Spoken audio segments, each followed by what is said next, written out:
Among past threats to the Republic, the Great HyperSpace War stands above all other wars in galactic history. In fact, the battle we fight today is in many ways an extension of this same conflict. The Sith Empire we believe we had destroyed in this war has now returned to avenge its defeat. The historical factors that set the stage for the modern conflict bear close examination. I believe the greatest factor of all may have been the way the Republic concluded the Great HyperSpace War.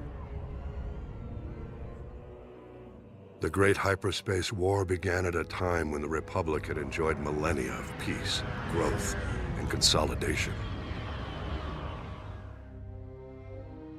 In contrast, the Sith Empire was ending its centuries-long adolescent period.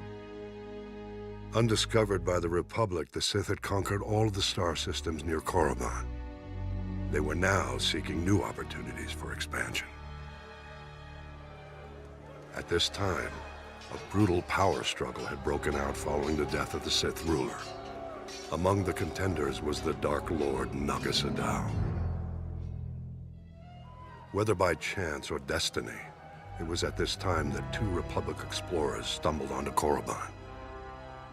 Gnost-Dural seized this opportunity to gain political advantage. The explorers were imprisoned as spies, but Gnost-Dural staged an attack to liberate the explorers. He left evidence, suggesting the attack was a Republic military operation. Leveraging the widespread fear of an impending Republic invasion, Gnost-Dural rallied the Sith to unite behind his cause, a preemptive strike against their newly discovered enemies.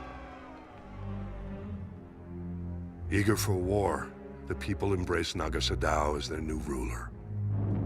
His first act was to launch a vicious assault against the Republic. The Sith armies attacked on several fronts, including Coruscant itself. Gnost-Dural commanded all his forces from a meditation sphere, suspended over a giant star. The initial onslaught overwhelmed the Republic's unprepared defenses. The Sith Empire's victory was almost assured, but as happened so often, the dark side turned upon itself. Gnost-Dural was betrayed by his apprentice. Though the apprentice was defeated, the attack did succeed in breaking Gnost-Dural's battle meditation. The tide of the war turned. The Sith were lost without their leader's direction, and the Republic forces soon chased the invaders back to the very doorstep of Gnost-Dural's meditation sphere.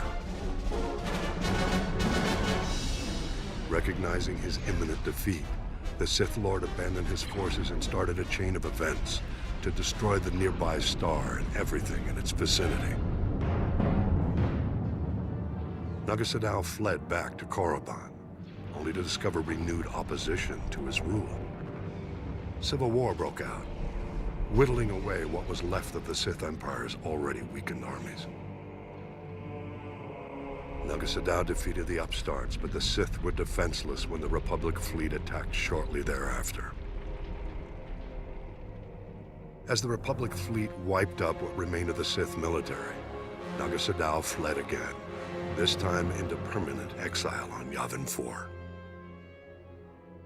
It was at this moment the Republic made what might now be considered a mistake. The Sith no longer posed a threat to the Republic, but the Supreme Chancellor was unsatisfied. Jedi and Republic forces were sent to Korriban and other Sith planets to ensure no remnants of the Sith Empire remained. It was this action which drove the surviving Sith to flee into deep space, with the new Dark Lord who rose to take Gnost-Dural's place. The same Dark Lord they continue to call Emperor to this day. I believe this was why he led his people to rebuild their civilization on Drummond Kaz. And this was why they returned 13 centuries later to get revenge against the Republic. One must wonder how things might have been if the Republic had handled the end of the Great HyperSpace War differently.